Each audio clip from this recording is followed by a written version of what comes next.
عیسیٰ علیہ السلام مسلم تھے، انہوں نے کبھی بھی خدا ہونے کا دعویٰ نہیں کیا، کہیں بھی بائبل میں انہوں نے خدا ہونے کا دعویٰ نہیں کیا، بلکہ اگر آپ بائبل پڑھیں گے، بائبل میں لکھا ہے gospel of John chapter 14 verse number 24،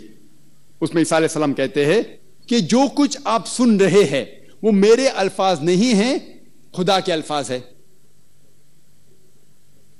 Jesus Christ کہتے ہیں پیس بی اپون ہم، عیسیٰ علیہ السلام کہتے ہیں gospel of John chapter number 17 verse number 3 میں This is life eternal, so that you may know there is one God and Jesus Christ whom thou hast sent. یہ آپ زندگی دیکھیں گے ابدی ہے، اور آپ کو اندازہ ہوگا کہ خدا ایک ہے اور انہوں نے عیسیٰ علیہ السلام کو بھیجا۔ اور صاف الفاظ میں لکھا ہوا ہے بک آف ایکٹس میں chapter number 2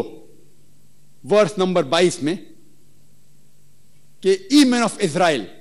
listen to this. Jesus of Nazareth, a man approved of God amongst you by wonders and miracles which God did by him, and you are witness to it. اس کے معنی ہے کہ او اسرائیل کے لوگوں، آپ یہ سنو، کیا عیسیٰ علیہ السلام ایک نصرانی تھے، اور Jesus of Nazareth a man approved of God، وہ ایک انسان تھے جن کو خدا نے چنا، اور ان کے ذریعے کئی چمتکار کیے، اور آپ اس کی شہادت دیتے ہیں۔ آپ جانتے ہیں کہ وہ انسان ہیں جو آپ کے بیچ میں رہ رہے ہیں، اور خدا کے ذریعے انہیں کئی چمتکار کیے، اور آپ اسے خود دیکھ چکے ہیں۔ اس سے ظاہر ہوتا ہے کہ عیسیٰ علیہ السلام انسان تھے اور اللہ سبحانہ و تعالیٰ کے بھیجے ہوئے پیغمبر تھے۔ اور جب عیسیٰ علیہ السلام سے پوچھا گیا تھا کہ سب سے پہلا کمانڈمنٹ کیا ہے، پیغام کیا ہے، انہوں نے ہو بہو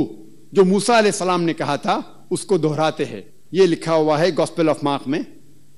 چیپٹر نمبر 12 ورس نمبر 29 میں عیسیٰ علیہ السلام فرماتے ہیبرو میں شما اسرائیلو ادنی الحین و ادنی خد، جس کے معنی ہے او اسرائیلو، او یہودو، ہم جان لے کہ خدا رب ایک ہی خدا ہے، ہمارا خدا ہمارا رب ایک ہے۔ تو اگر آپ بائبل پڑھیں گے تو آپ کو عیسائیت میں خدا کا صحیح تصور آپ کو پتا چلے گا، اور یہ پتا چلے گا کہ عیسائیت میں بھی خدا ایک ہے، اور خدا کی تصویر بنانا، عکس بنانا حرام ہے، اور ہم اسی خدا کی عبادت